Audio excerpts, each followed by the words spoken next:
Hey there, welcome back to my studio where today I'm going to be drawing some horses because over the weekend I went to a horse clinic out of state and I wanted to draw and talk about that experience and maybe draw some horses that I remember from the clinic, which I'm going to be using some references today because it's hard to draw a horse without looking at horse, and I'm not really in the mood to do like a cartoony horse since I'm drawing from memory specific horses. So a horse clinic, for those who don't know, is an event that a trainer or someone will host where you can go attend with your horse or just watch. And they'll help you with either behavior issues or just getting better at your discipline or whatever. Sometimes there's even it's called body work, but it's like massaging and doing chiropractic on horses, so they'll even have clinics for that. But basically you're going to a place to learn something or a skill for your horse or about horses. So I went to a clinic with a specific trainer. I've been to this clinic before with the same trainer,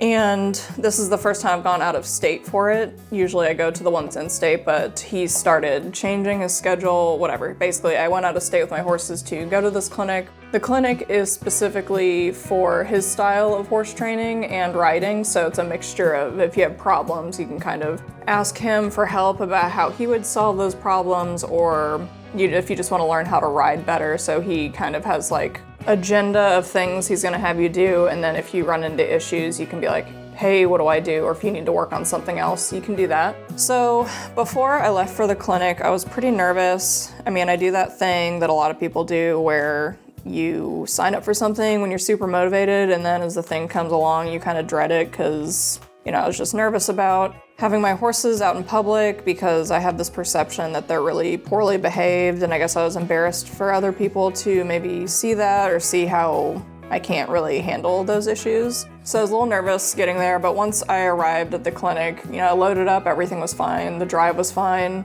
Once I got there, I felt a lot better. I think it's good to be around other people with horses because you can see that your problems with horses aren't any different than anyone else's. Anything that's happened to me has happened to someone else, and everyone there has had that happen, and everyone else had horses that were behaving in a certain way just based on their anxiety level or things. So I didn't feel so out of place, and I felt more comfortable with my horses not being perfect, which no duh. These are obvious things, but you get in your head about it. So a typical day at the clinic was I would get up super early. I would come in to feed my horses, get their stalls cleaned out, and then I would tack Dove up because I was in the first class, which was Groundw Work. Groundw Work in horses is basically what it sounds like. You are working with your horse on the ground to work on getting their mind on you and making sure you can kind of prevent behaviors and also kind of educate them on what you might want in the saddle. So stuff you'll ask on the ground will mimic things you'll ask in the saddle. So when you go to ask it when you're riding them, they're not so confused. So they can kind of latch onto something they already know. So we were working on that with Dove. So I would do that with Dove, and then that would be 3 hours. Then I would go to lunch and then immediately go to tack up Kelo because Kelo was in the second class, which is a riding portion. So we would work on basic riding techniques, like a very basic level to kind of get your horse working in a way that, they understand how to move their feet with you on top of them. So after that was done, I would almost always work with Kelo on the things that I learned in the groundworking class, because the more I did the groundwork class, the more I realized Kelo needed that more. So I would spend an extra hour probably after each class just working with Kelo still on those things and then putting him away. Then I would go to dinner and then go to bed because 6 to 7 hours a day of working with your horses is just a lot mentally and physically. So I was super tired by the end of the day. As far as how the horses ended up handling it, which I was super worried about, especially with Dove, my Mustang mare, she has never gone to something like this. She's never been in a public space doing weird stuff around a bunch of strangers and strange horses and an arena that she's never been in. But she handled it super well, actually.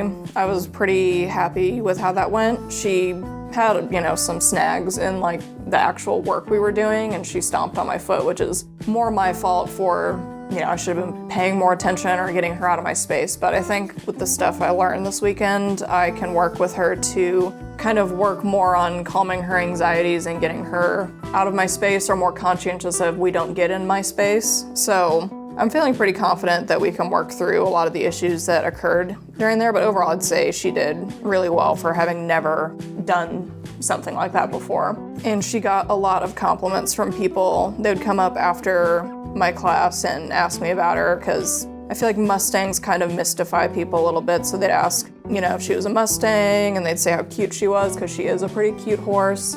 As far as Kelso, he did really well the first day, and he's been to this clinic 2 other times before. So I think he was, he's familiar with leaving and going to different arenas and stuff. But by the second day, I think he realized that it wasn't just a one-off thing, and he started getting super agitated and herd-bound, and he would kind of surge or not listen to anything I was saying or doing. So he was very frustrated with the experience. So it was a good place for that to occur, because I really need to work on those issues with him. So it's something where he would act up, and we'd work on, getting him back to listening to me. And I didn't get as far as the other riders as far as what they were doing, but I was working on the thing that I needed to work on. I think that's more important. So I think in the past clinics, I used to get really embarrassed or flustered over not being where other people were at or making sure I was keeping up with them. But this time I felt more comfortable being we're not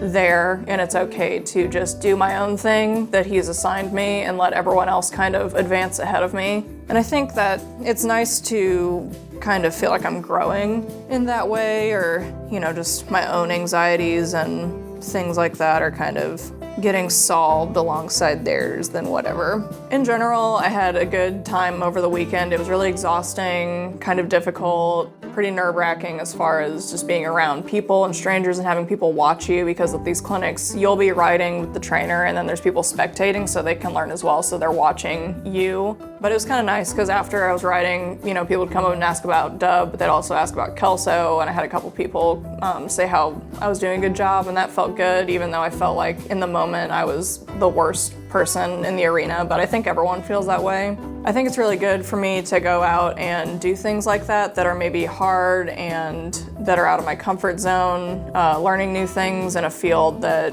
I feel like I know quite a bit at, but I'm not nearly even at an intermediate level. So always just learning new things and, being given something and failing, or I would go up and be like, I don't think I'm getting this, and doing it and failing in front of someone who's so good at it, but then accepting that they're there to help you kind of trains my brain in a way to accept that when I fail, the world doesn't end. I feel like that's something that's really difficult for a lot of people, especially nowadays, is being okay with failing in front of others or just in general, and just being willing to try. And I think that's a big takeaway in general with horses, is you always hear you have to let them try and fail at something so that you can correct them. Another weird thing from the clinic weekend is just, for some reason, I think a lot of horse people can relate to this, but you're always kind of interacting with people outside your age range. Either they're super old or they're super young. There's no in between. There's maybe 1 or 2 people there that were my age range, but they were already friends with each other, so they're not gonna really,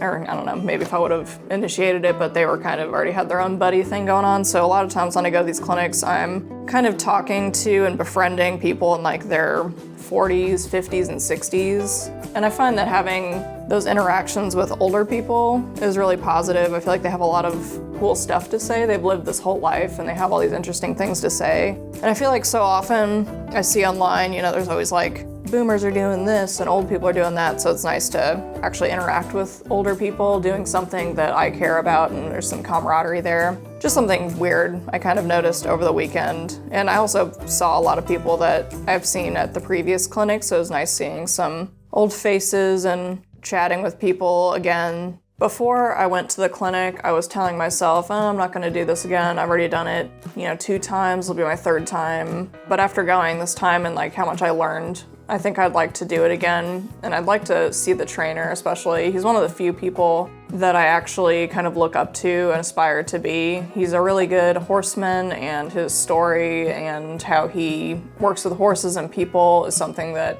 I relate to, and I really admire the way he handles those things, and it kind of translates to life Just his way of working with horses and dealing with people has really shifted my attitude and like emotional stability and things like that, or just ways that I practice that to improve those things. So I'd really just like to maybe go back and see what I can learn next time and kind of improve on things and see if I can't get my horses better from this year to next year. And some people like Kardashians. I like this dude.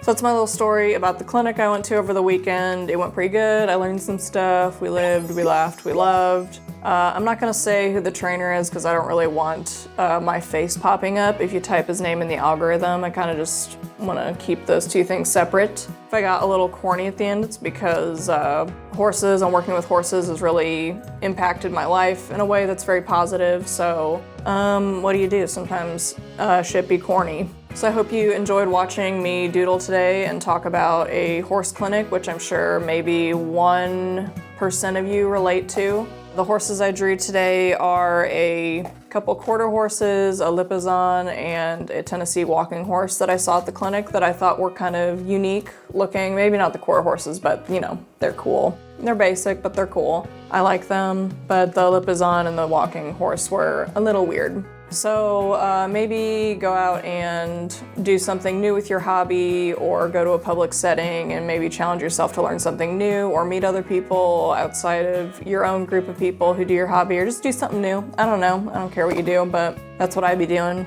Anyway, I'll see you next time. Bye.